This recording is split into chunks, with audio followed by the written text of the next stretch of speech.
Hola, muy buenas noches. Qué gusto estar otra vez con ustedes y compartir este tercer Facebook Live con el tema de esta noche, que es ¿por qué debatir con el presidente Evo Morales?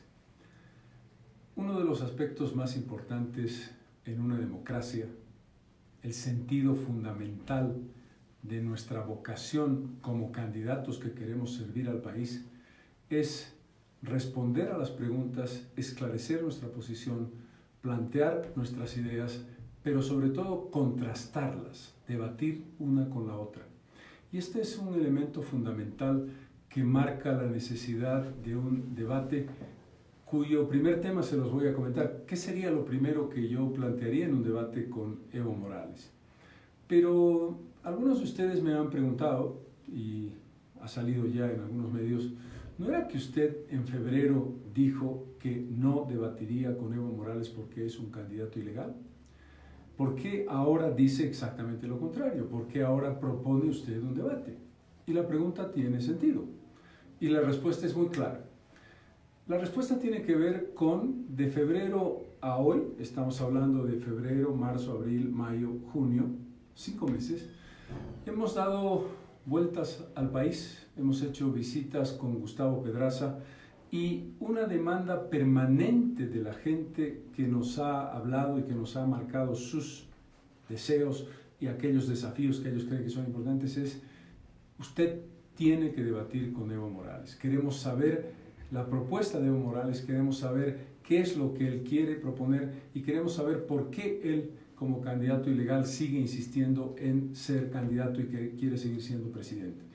Y mi respuesta es: cuando tú tienes una demanda tan importante de la gente con la que has estado en Tarija, en Santa Cruz, en Potosí, en Oruro, en Beni, que te dicen queremos un debate, uno tiene que escuchar. La primera característica de un candidato es la humildad y la capacidad de tener los oídos abiertos para escuchar lo que te proponen los ciudadanos y las ciudadanas. Y esta es la razón. Y la primera pregunta, ahí voy, el primer tema que quiero debatir con el candidato Morales es por supuesto esa. ¿Cómo justifica, cómo explica, en qué medida él puede decirnos por qué quiere ser presidente hasta el día en que se muera el presidente Morales? ¿Por qué el candidato ilegal, sabiendo que es un candidato ilegal, por qué el 21 de febrero para él no tiene ningún significado? Una cosa es que lo ha dicho varias veces, pero otra cosa es en un debate. Otro elemento importante, no se trata de un desafío, se trata de un ejercicio democrático para que, en vez de mentiras, en vez de insultos, en vez de guerra sucia, que es lo que hace todo el día el MAS contra nosotros, tengamos argumentos contra argumentos. Argumentos que tú puedan considerar, analizar y debatir ustedes mismos cuando nos vean debatir a Evo Morales y a mí. Esta es la idea de por qué un debate con Evo Morales y esta es la explicación, porque siempre hay la pregunta, o bien o mal intencionada, de decir, pero usted dijo antes una cosa.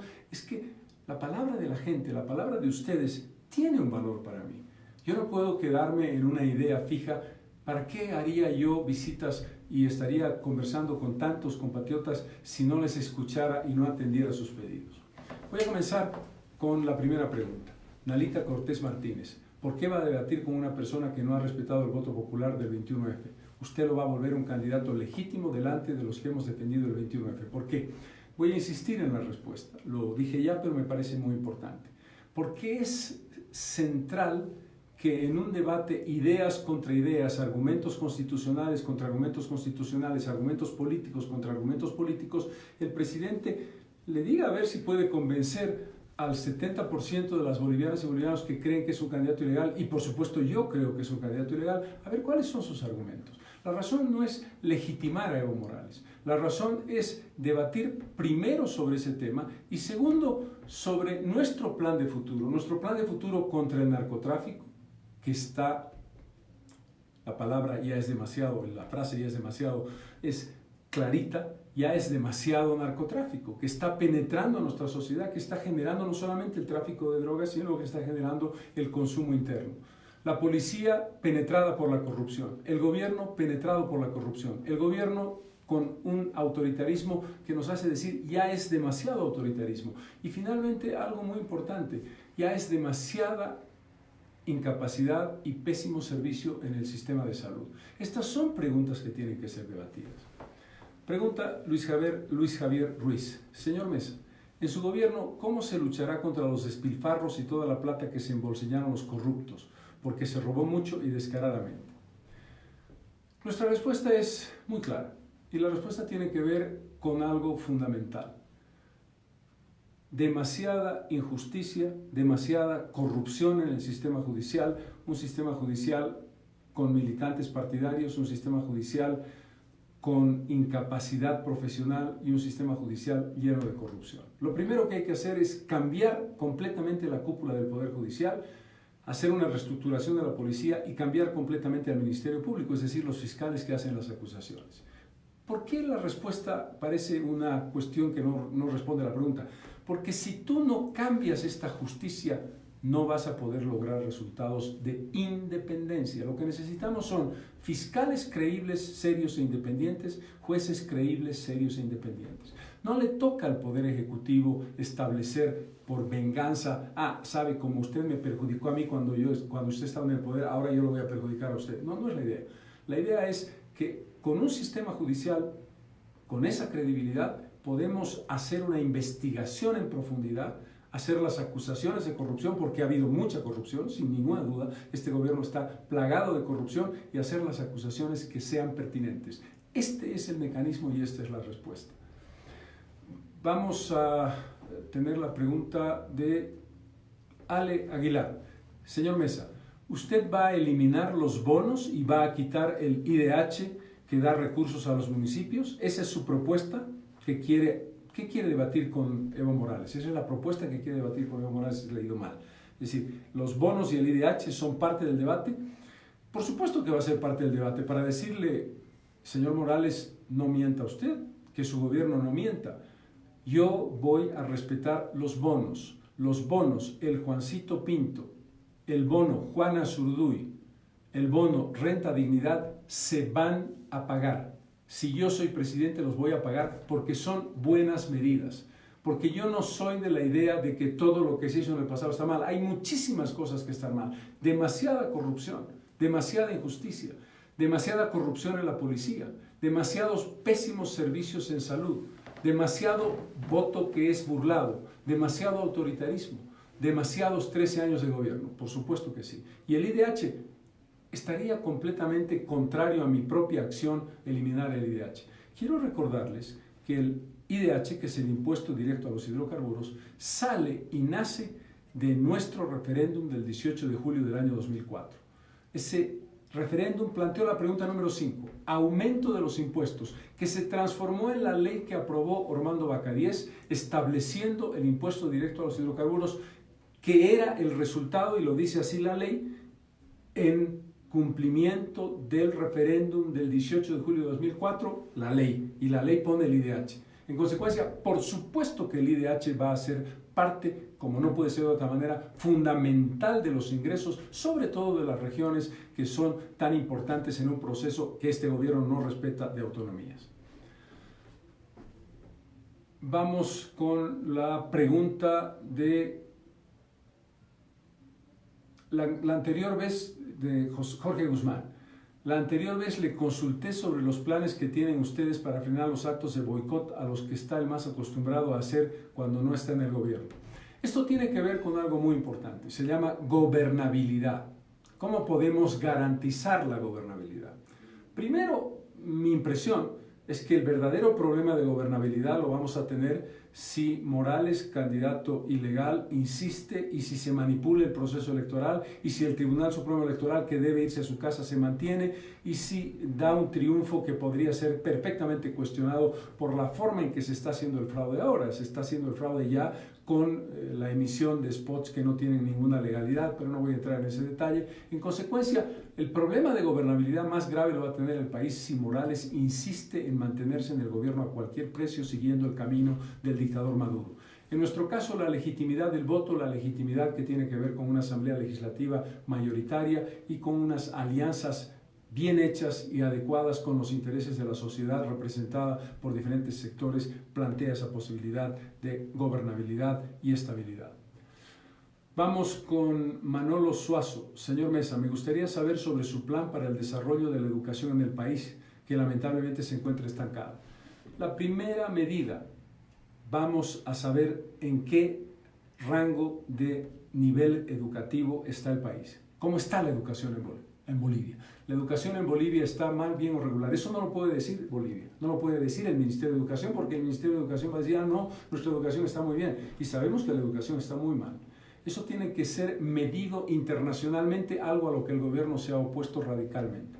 Esa es una medida fundamental. Tenemos que establecer proyectos piloto de modelos educativos de transformación en acuerdo con los maestros, y finalmente tenemos que hacer una renovación de la educación de los educadores, que los maestros, y yo creo que lo entienden perfectamente, estén en condición de ser educados en las normales, en el camino adecuado para su formación en educación del siglo XXI.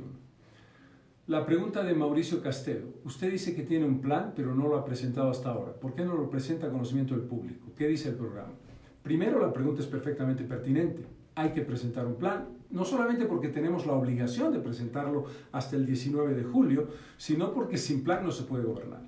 Nuestro plan tiene 3 pilares fundamentales y lo vamos a desarrollar mucho más ampliamente cuando lo presentemos, que tienen que ver con el ámbito político, lo que hemos llamado un shock democrático, que es la recuperación de la justicia. Demasiada injusticia, demasiada corrupción en la policía, demasiada arbitrariedad, demasiado autoritarismo. Justicia nueva, con cabezas totalmente nuevas, elegidas adecuadamente y por calidad y por capacidad. Ministerio Público completamente nuevo, este no puede continuar y tiene que hacerse legalmente. Reestructuración de fondo de la policía boliviana. Tenemos que establecer independencia de poderes y respeto del presidente a la Constitución Política del Estado. En economía es muy fácil en el planteamiento, no voy a hacer una explicación en detalle, pero tiene que ver con la transformación del modelo productivo para la diversificación económica y para el fin del extractivismo, es decir, vivir eternamente de materias primas. Segundo, el cambio de nuestra matriz energética hacia consumo de energías limpias para terminar con los hidrocarburos, que son energías fósiles, eólica y eólica y solar. Y el tercer pilar fundamental tiene que ver con la construcción de una economía articulada por el respeto al medio ambiente en el contexto general. En el ámbito social, educación y salud como primera prioridad, mayor presupuesto, mejor calidad de la educación, un sistema de administración de salud más eficiente que elimine los grandes baches que hay desde que sacas tu ficha como paciente hasta que llegas al final del camino si llegas vivo. Y finalmente, en el ámbito social también en el ámbito económico, establecer una lógica que nos permita mantener los ingresos sin que esto sea atarnos a al viejo tipo de producción.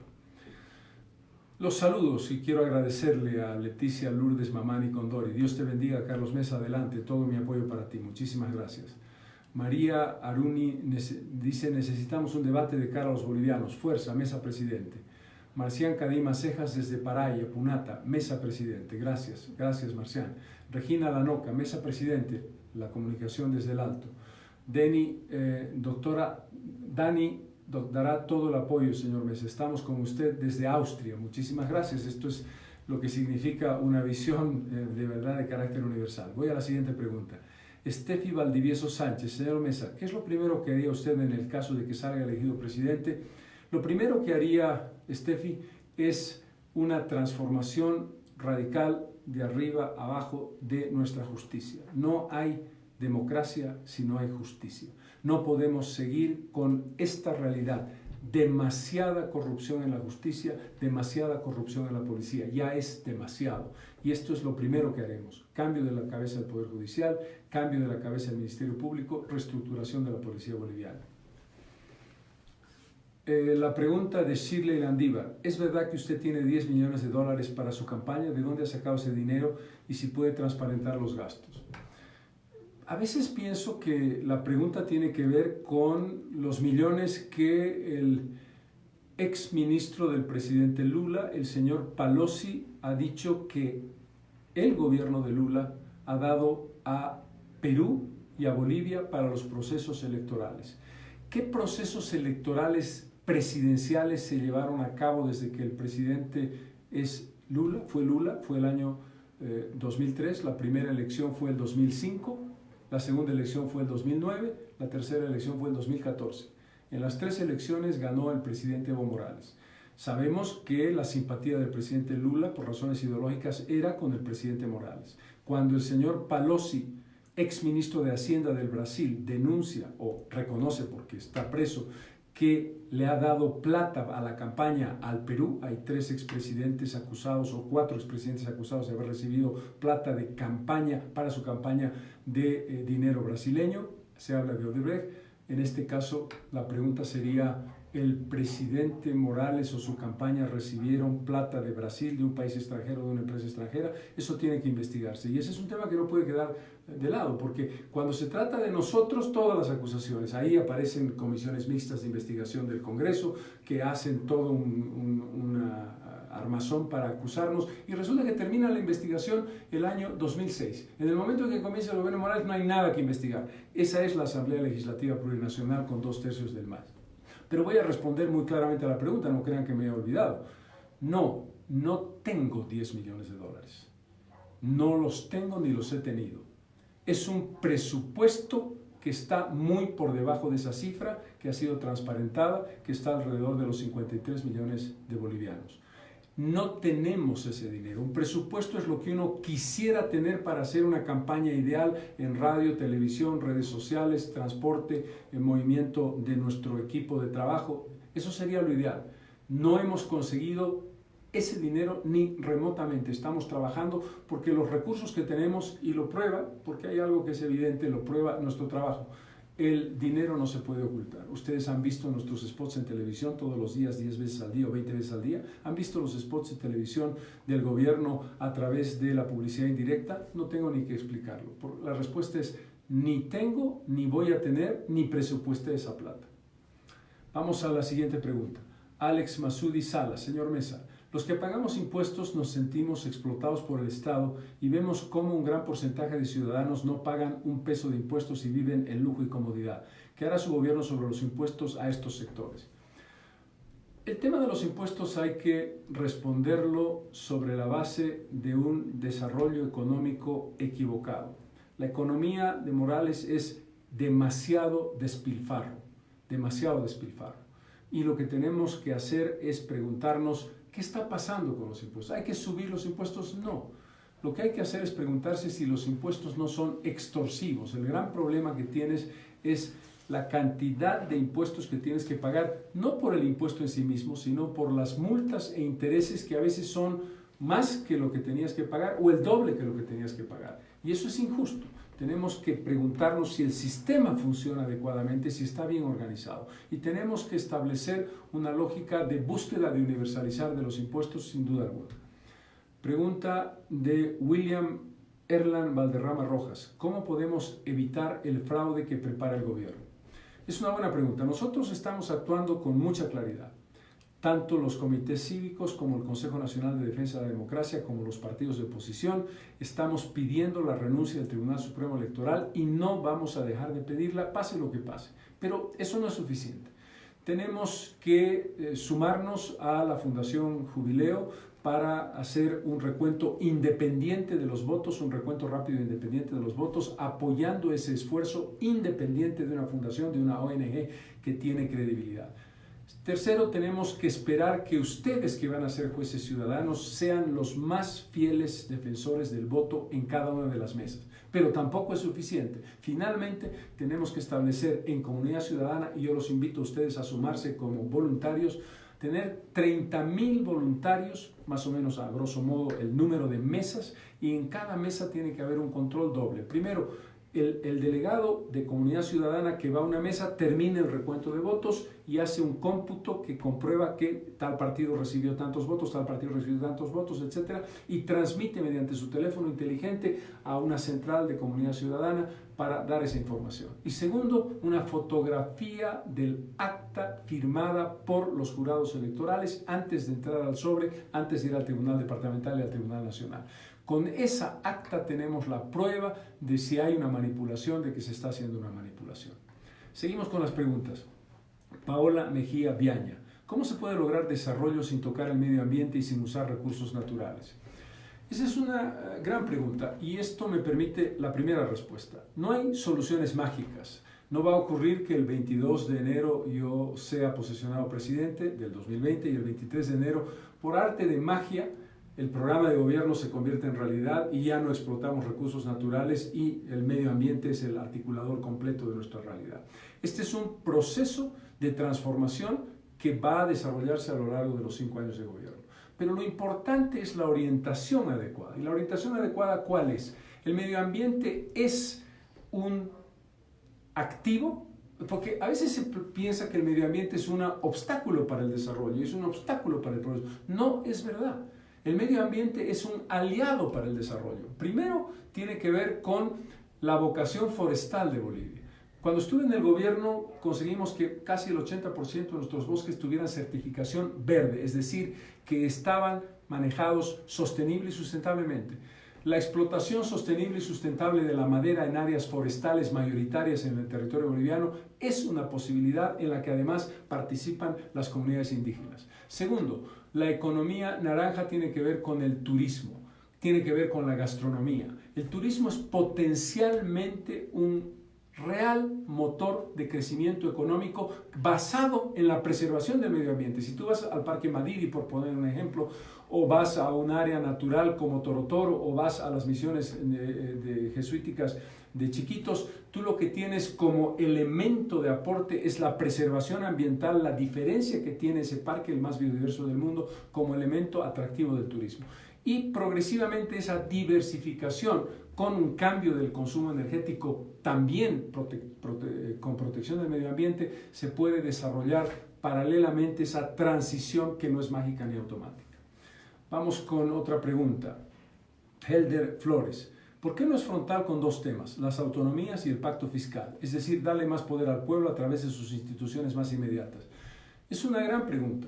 Si este gobierno tiene alguna característica, entre muchas negativas, es demasiado centralismo. No solamente centralismo porque el gobierno está en la ciudad de La Paz, que fuera lo de menos. El punto del centralismo tiene que ver con su actitud de controlarlo todo. Partido único, discurso único, economía bajo control absoluta del gobierno y no abre la mano para reconocer que este es un país unitario de autonomías. Autonomías conseguidas por esfuerzo y lucha muy destacable de las regiones del país. El país tiene una constitución que reconoce la autonomía, pero esa constitución que reconoce la autonomía no está reconocida en los hechos por el gobierno. El gobierno dice hay autonomías, pero en realidad no las hay. No ha abierto la mano y no ha generado una relación de distribución equilibrada y con compensaciones a los departamentos más pobres del proceso autonómico en general y de las capacidades que tengan las gobernaciones. ¿Se necesita un nuevo pacto fiscal? Sin ninguna duda. Se necesita una reformulación estratégica para hacer que las autonomías sean una realidad. Vamos a la pregunta de Galia Belén. ¿Por qué tantas personas sin conocimiento en el nivel básico trabajan en el Estado? ¿Solo por ser masistas? Aquí haremos una diferencia. Primero, lo que tenemos que lograr es que el gobierno, y nuestro gobierno lo plantea de esa manera, no puede tener funcionarios públicos basados en el carnet azul del MAS o el carnet naranja y verde de Comunidad Ciudadana. Eso no puede ser. Tenemos que institucionalizar el Estado. Y lo vamos a empezar haciendo, y esa será otra de las medidas más importantes que llevamos a cabo, la institucionalización por méritos de impuestos nacionales, la aduana y la Administración Boliviana de Carreteras como un ejemplo a seguir en el conjunto del Estado. Los méritos tienen que ver con tu currículum, con tu capacidad académica y con tu dominio del tema para el que tú vas a ser funcionario del Estado. Tú no puedes ser funcionario del Estado porque eres amigo, porque eres partidario, porque has trabajado mucho en la campaña. Por supuesto que habrá una combinación de gente que trabaja en la campaña, que tiene méritos y que tiene condiciones, pero lo que primará serán sus condiciones, no su alineamiento político. Vamos con los saludos. Vladimir Saicont Díaz. Muy bien, señor Carlos Mesa. Vladimir, un saludo muy cordial. Adela Mejillones Hidalgo, Mesa Presidente. Eso es para lo que estamos trabajando, Adela. Reinaldo Choque. Bien, Carlos, adelante, desde Yungas. Tú serás presidente. Eso es lo que esperamos y con el voto de ustedes y con el apoyo que recibo, con todo mi corazón. Carla Domínguez, todos somos Carlos Mesa. La mejor alianza es con el ciudadano y el voto. Y esto es muy importante. Estamos hablando de una alianza porque vamos a ganar juntos. No gano yo solo. No gano yo para ser presidente. Gano yo para servirlos a ustedes con humildad, sentido de responsabilidad y trabajo en favor de la comunidad boliviana. Y Selbol Celis se siente Mesa presidente. Un saludo desde Londres, Inglaterra. Un gran saludo a Londres, a Austria, a quienes nos están viendo hoy día con tanto afecto. Vamos a otra pregunta. Daniela Camila Ocio. Señor Mesa, ¿qué propuestas tiene para frenar el maltrato y explotación animal? Este es un aspecto muy interesante, Daniela, para decirte dos cosas. Primero, Comunidad Ciudadana no es un partido político tradicional. Es una alianza que no le interesa el discurso dogmático de tienes que venir esta tarde a las 6 porque te voy a explicar cómo funciona el marxismo, el socialismo, el neoliberalismo, el liberalismo, la economía mixta, y nosotros tenemos este alineamiento político y estos son nuestros amigos, estos son nuestros enemigos, el adoctrinamiento clásico de los partidos del siglo XX. Tú representas una causa. Lo que nosotros somos en Comunidad Ciudadana es una organización política que cree en causas. La causa medioambiental, la causa de la ciudad verde, la causa del cambio climático, la causa animalista, que es tu caso. ¿Qué es lo que tenemos que hacer? Primero, generar conciencia. Los animales no son solamente seres vivos, son seres que sienten, seres que sufren, seres que tienen hambre, seres que se apegan a los seres humanos en una relación muy particular, seres que cuando son maltratados responden con violencia también. Es decir, son parte integral de nuestras vidas y tenemos que entenderlos de esta manera. Y el respeto a la vida animal es tan importante como el respeto a la vida humana, porque se trata de sentidos que tenemos que compartir con esos otros seres vivos que forman parte del entorno global. En Bolivia, y esto pasa no solamente con el tema de los animales, sino con todo, tenemos leyes que están muy bien, pero no las cumplimos. Y no las cumplimos y tiene que haber un aspecto de responsabilidad compartida entre el poder local, la alcaldía, la gobernación, el Estado central y el ciudadano y los ciudadanos. El cumplimiento de la ley, el respeto a los animales, el entender que hay campañas de vacunación, que eventualmente puede haber esterilización que favorezca la no reproducción, que puede ser incontrolable, con todo el respeto y con todo el tratamiento adecuado para que ese proceso sea el correcto. El respeto por garantizar los alimentos de los animales, tenemos que trabajarlos conjuntamente, pero primero teniendo una conciencia sobre el tema. Voy a la pregunta de Pablo Mercado Valderrama. En el caso de que gane las elecciones, ¿cómo controlaría la avalancha de bloqueos y problemas sociales que serán generados por el MAS? Lo respondí hace algunos minutos, pero lo vuelvo a repetir. De verdad pienso que si el presidente sigue insistiendo en su candidatura ilegal y sigue insistiendo en el autoritarismo como forma de gobierno y sigue diciéndonos que el modelo político que él sigue es el modelo del presidente Maduro, que en realidad es un dictador que tiene una ilegitimidad de origen, que ha llegado al gobierno y a la presidencia sin contar con el voto popular real, el problema social lo va a generar y el problema político se va a generar en el gobierno del presidente Morales, mucho más que en cualquier otro gobierno, el nuestro en este caso, que lo vaya a sustituir. Pregunta, Víctor Castro, ¿de ganar investigará al gobierno anterior? Es una pregunta reiterada. Vuelvo sobre el tema. Es demasiada injusticia, demasiada corrupción en la policía, demasiada falta de credibilidad, demasiado autoritarismo. Por supuesto que hay que hacer una investigación de toda la corrupción que se ha llevado adelante y que todavía se lleva a cabo durante esta gestión de gobierno. Pero no vamos a poder tener juicios justos si no tenemos jueces justos. La cabeza de la justicia tiene que cambiar. Tenemos que contar con un fiscal o una fiscal general del Estado creíble, independiente y respetable. Porque hay algo muy importante que este gobierno nos ha mal acostumbrado. Creer que es el presidente y el poder ejecutivo el que juzga y acusa. Lo que pasa es que ellos lo hacen. Nos acusan, mienten o inventan cosas, nos meten en el sistema judicial como forma de persecución política. Eso tiene que acabarse radicalmente. La forma de actuación es, el poder judicial es independiente. Pero es independiente cuando es creíble, cuando tiene jueces y juezas adecuadamente formadas y que son gente de bien. Y entonces vamos a tener la seguridad de que harán los fiscales la investigación adecuada sobre corrupción y los jueces sentenciarán con justicia a quien le corresponda pagar por la culpa de haber hecho actos de corrupción. Vamos con Erwin Coronel. ¿Cómo piensa solucionar el problema de la salud de nuestro país? demasiada ineptitud en el manejo de la salud con la demagogia del SUS, Sistema Universal de Salud, que no es sino una frase que ha duplicado el número de pacientes. Aquí el secreto está en entender dos cosas, que además de una serie de problemas fundamentales, hospitales insuficientes, viejos, no infraestructura adecuada, no hay los ítems que necesitamos, no hay el equipamiento que necesitamos, hay que por lo menos aumentar de manera significativa el presupuesto dedicado a la salud como porcentaje del Producto Interno Bruto. Hay que modificar el sistema de administración de la gestión de salud, es decir, cómo hacemos que tú consigas tu ficha de manera electrónica a través de una aplicación, cómo te derivo adecuadamente a centros de primero, segundo, tercer nivel, cómo hago más eficiente y amigable y menos burocrático el proceso y cómo te doy mejores resultados. Y cómo me preocupo de enfermedades que antes eran marginales en la inversión del país y que ahora son fundamentales, como el cáncer. La preocupación sobre el cáncer infantil, por ejemplo, que se ha desarrollado en manifestaciones en Santa Cruz y La Paz, es un problema que este gobierno no ha resuelto. Tenemos la obligación no solamente de establecer una infraestructura adecuada para combatir el cáncer, sino tenemos que establecer la evidencia de que es una enfermedad cara y devastadora para la familia que lo padece. Ahí tiene que haber una responsabilidad de Estado, específicamente con lo que se conoce popularmente como enfermedades catastróficas, porque dañan la salud del paciente y porque adicionalmente destruyen la economía de la familia.